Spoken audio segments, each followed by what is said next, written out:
Dr. Sandeep Pawan Patil, please.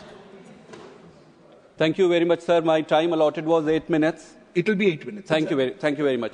8 sir, minutes, but I think you have got 3 minutes. That's what I was requesting you. It was 8 minutes before, and now it's been reduced to 3 minutes. Anyways, I'll start. You please start. So, Honorable Chair, sir, सरकार के उत्तर को इस विषय में सुनने के बाद बहुत हताशा और निराशा हुई। सरकार के अगर आप उत्तर को देखेंगे सरकार के पक्ष से, तो पूरे समय उत्तर इसी पर आधारित रहा कि कांग्रेस पार्टी की सरकार थी तो उन्होंने ऐसा किया तो हमने ऐसा किया, पिछली सरकार ने ऐसा किया इसलिए हमने।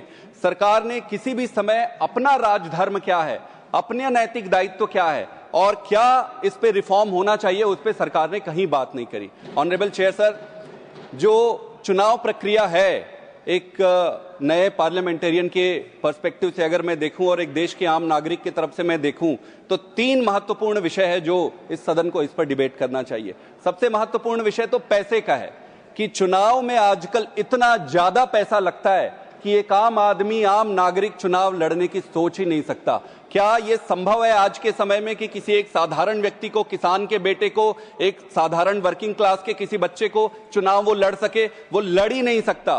तो लेवल प्लेइंग फील्ड की यहां पर कमी है। चुनाव सुधार तब तक नहीं हो सकता, प्रजातंत्र तब तक उत्साहित यहां नहीं होगी जब तक हर एक व्यक्ति को समान अधिकार और क्षमता ना मिले। उसी प्रकार से अगर पॉलिटिकल पार्टीज को आप देखेंगे तो पॉलिटिकल पार्टीज में भी इलेक्टोरल बॉन्ड के तहत जिस तरीके से पैसों का डोनेशन आए चारों तरफ से, और इतनी अथाह संपत्ति आई है पॉलिटिकल पार्टीज के पास कि अगर एक कोई छोटा पॉलिटिकल पार्टी इस देश में व्यवस्थागत परिवर्तन लाने के लिए राजनीति में उतरता है तो उसके सर्वाइवल के चांसेस बिल्कुल कम हो जाते हैं। तो पहला जो रिफॉर्म अगर करना है तो चुनाव में जो लगने वाले पैसे हैं उसको रिफॉर्म की कैटेगरी में लाना पड़ेगा। दूसरा महत्वपूर्ण जो है वो चुनाव की प्रक्रिया क्या है। ऑनरेबल चेयरमैन सर, इसमें कई सारे हो सकते हैं। एक तो मशीन की बात हो सकती है, एक हो सकती है वोटर लिस्ट की। वोटर लिस्ट इतना महत्वपूर्ण है कि अगर वोटर लिस्ट में 1% भी गड़बड़ी हो जाए तो पूरे इलेक्टोरल आउटकम जो होते हैं उसमें large number of seats can be impacted directly. Therefore it is important कि वोटर लिस्ट को ठीक से वेरीफाई किया जाए। ऑनरेबल चेयर सर, क्या आज SIR जैसे स्क्रूटनी की जरूरत है? तो जरूरत तो है, कोई भी डिनाई नहीं करता कि जरूरत नहीं है। प्रश्न यह है कि क्या टाइम सही है, क्या प्रोसेस सही है और क्या पारदर्शिता अपनाई गई है। पारदर्शिता, टाइम और प्रोसेस, ये तीनों चीजें अगर इलेक्शन कमीशन सीधे तरीके से करती है तो इस पर किसी को संदेह नहीं होगा। मैं आपको उदाहरण देता हूं, बिहार में जो SIR हुआ ऑनरेबल चेयर सर, और कई सदस्यों ने बोला, मैं एक चीज स्पष्ट करना चाहता हूं कि बाकी के SIR से ये SIR कैसे डिफरेंट है। बाकी के जितने भी SIR हुए हैं वो इलेक्टोरल लिस्ट जो अपग्रेडेशन हुए, जैसे कि ये इलेक्टोरल लिस्ट है, उसी इलेक्टोरल लिस्ट को बेस मानकर उसमें जो कमियां थी उसको अपग्रेड किया गया। इसमें do you have one more speaker of your party after you? No, nobody is there. So we'll allow you the next 2 minutes. It's all yours. Thank you very much. That's your party. तो electoral जो role है उनमें upgradation का काम हुआ, upgradation के काम अभी तक हुए।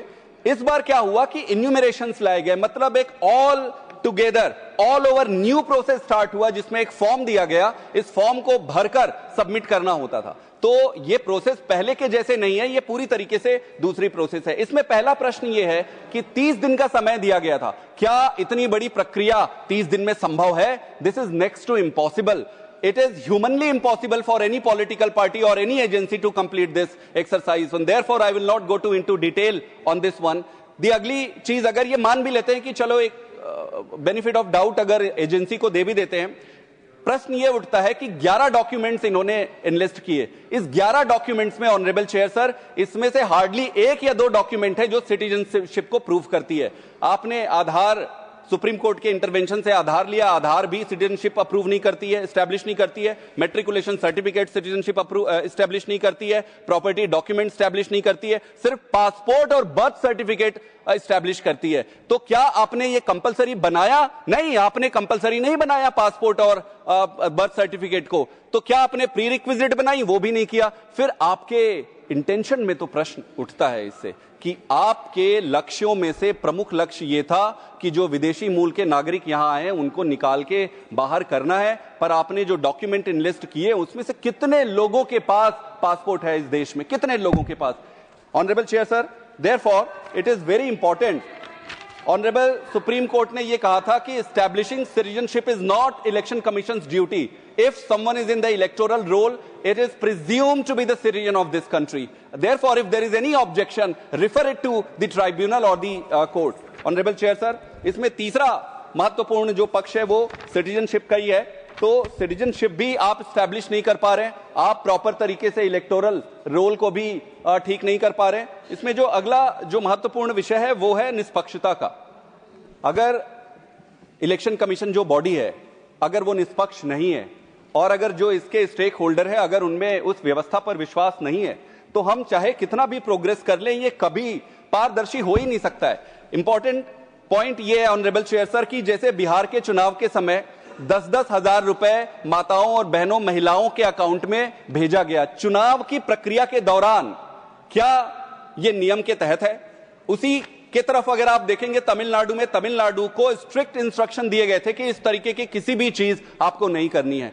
तो फिर दो राज्यों में चुनाव में दो तरीके के आपके यार्ड स्टिक्स, ये कैसे प्रैक्टिकली पॉसिबल है? अगला just concluding, very important thing on the selection of the chief election commission. Sir, honourable home minister, मैं पूरी जिम्मेदारी और संजीदगी से कहना चाहता हूं, ऑनरेबल होम मिनिस्टर ने लोअर हाउस में यह कहा कि चूंकि हम मेजॉरिटी में जीत कर आए हैं इसलिए यह हमारा अधिकार है कि चुनाव इलेक्शन कमीशन के चयन की समिति में हमारे ज्यादा रहेंगे. मेरा पूरी संजीदगी से यह सबमिशन है, देश ने हमें गवर्नेंस करने के लिए चुनकर भेजा है, इलेक्शन कमीशन के चयन के हिसाब से चुनाव नहीं हुआ है. इसलिए आपका यह नैतिक दायित्व है कि आप उसको इंडिपेंडेंट रखें.